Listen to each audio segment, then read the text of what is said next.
আজ রান্নাঘর থেকে আমি আমার ব্লগ ভিডিওটা শুরু করলাম বানানো।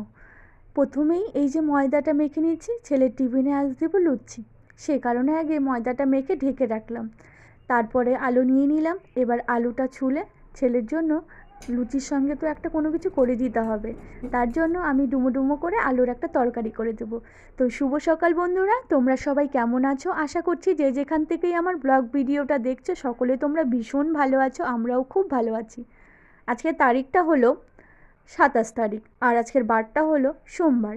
ছেলের আজ স্কুল আছে।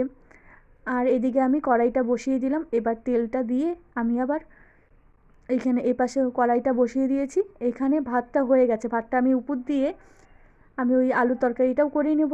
তারপরে দেখো তেলটা গরম হতে হতে ওদিকে দাঁড়িয়ে না থেকে আমি এদিকে আবার চলে যাচ্ছি। এই যে এইগুলো জামা কাপড় রোদে দিতে হবে, কারণ সূর্যি মামা তো উঠেই গেছে। আর এত সময় দেইনি কারণ ওই রশির তারগুলো না ভেজা ছিল, ওষ পরে তো ভেজে থাকে। আর একটু রৌদ্র পড়লেই ওষগুলো শুকিয়ে যায়। তারপরেই দেখতে পাচ্ছ আমি একে একে সমস্ত কিছু বের করে দিচ্ছি।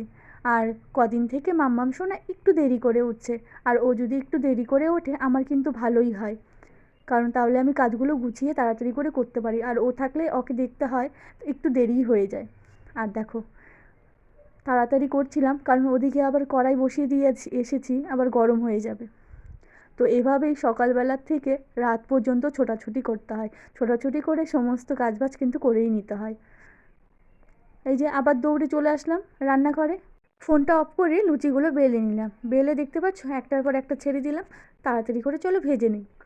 আর পাশে এই যে তোমাদের তখন বললাম আমি আলু তরকারি বানাবো, অল্প পরিমাণে তেল দিয়ে আমি তাতে অল্প কালো জিরে আর একটা লঙ্কা দিয়ে দিলাম। এই দেখতে পাচ্ছ একটা লঙ্কা দিয়ে দিলাম, কারণ বেশি ঝাল হলে না ও আবার খেতে চাইবে না। তারপরে ওই যে আমি যে ডুমো ডুমো করে আলুটা বানিয়ে রেখেছি এই যে সেটাও দিয়ে দিলাম। একটু নাড়াচাড়া করে একটু ভাজা ভাজা করে আমি এই যে ঝোলটা দিয়ে দিলাম পরিমাণ মতো, যাতে আলুটা সিদ্ধ হবে। তারপরেই তো দেখতে পাইলে আমার মাম্মাম সোনা এই যে উঠে পড়েছে।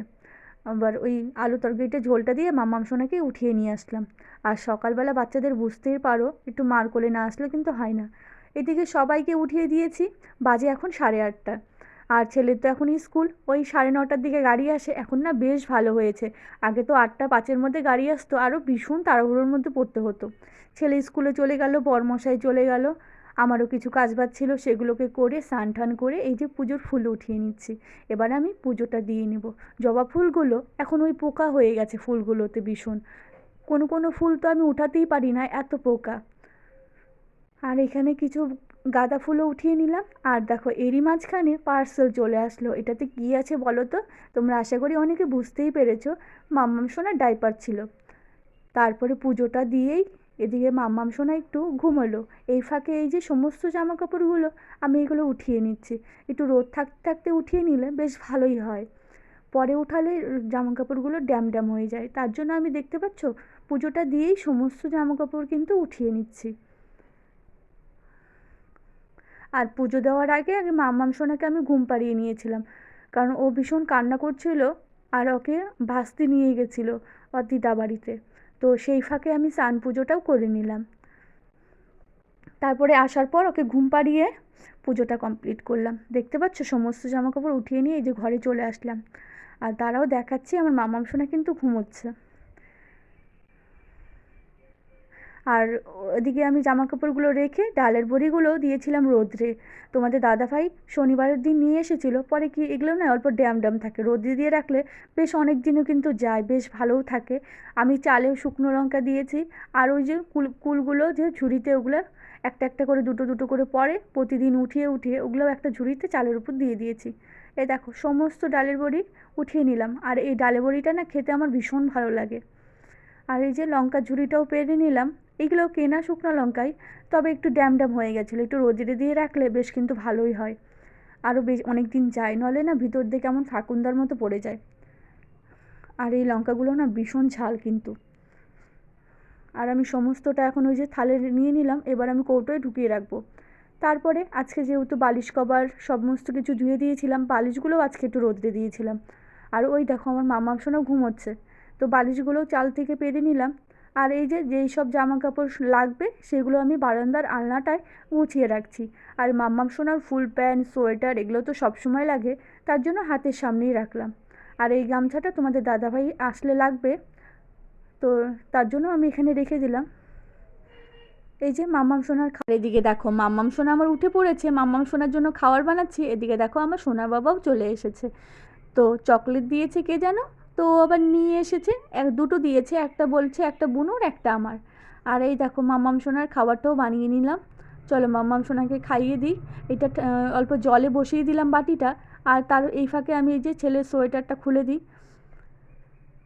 আর মাম্মাম সোনা দেখতেও পাচ্ছ হামি দিচ্ছে, ঘুম থেকে উঠলো যেহেতু। আগে মাম্মাম সোনাকে এখন খাইয়ে দেবো। আর ছেলে ওই যে ব্যাগটাকে রেখে গেল স্নানে।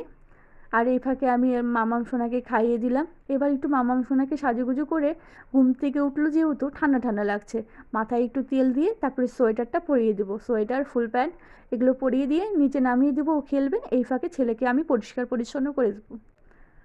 আর নন্দিনীও এসেছিল ওকে নেওয়ার জন্য, তো তখনও ঘুমোচ্ছিল, তো এখনই হয়তো আসবে, ওর আওয়াজ পেলেই ও চলে আসবে ওকে নিতে। তো বেশ ভালোই হবে, এই ফাঁকে আমি আমার ছেলেটাকে খাইয়ে দিতে পারবো।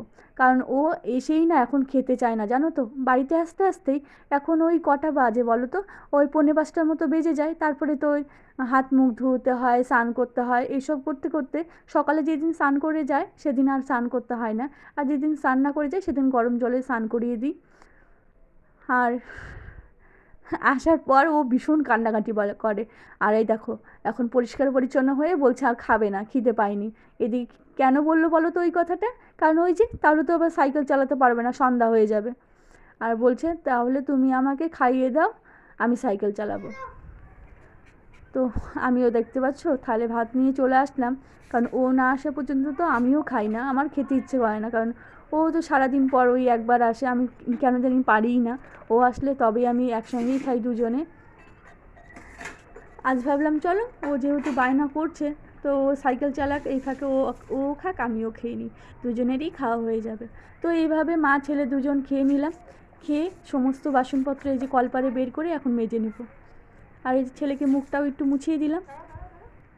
দাদা এখন কোথায় যাবে? বোম যাবে? কি পড়বে? হ্যাঁ বই পড়বে? চলো দাদাকে দিয়ে আসি, চলো। কেন? এই ড্রেস পড়বে? তুমি যাবে? চলো দাদাকে বল, দাদা চলো। কী যে বিপদে পড়েছি, মেয়ে আমার সবাইকে বাবা বলে আর সবাইকে মা বলে। আর এই যে কাকু চিপস এনে দেয় প্রতিদিন, আর এই যে কাকি নিয়ে গেল। এই ফাঁকে আমি রাতের রান্নাটা করে নেব। আর রাতে বানাবো কুয়াশের বড়া, এখানে মাছ ভেজে নিচ্ছি আর সিদ্ধ, বাস এটা দিয়েই হয়ে যাবে। তো বাই, সবাই ভালো থেকো, সুস্থ থেকো, নতুন আর একটা ভিডিও দেখা হচ্ছে। বাই, সবাই ভালো থেকো।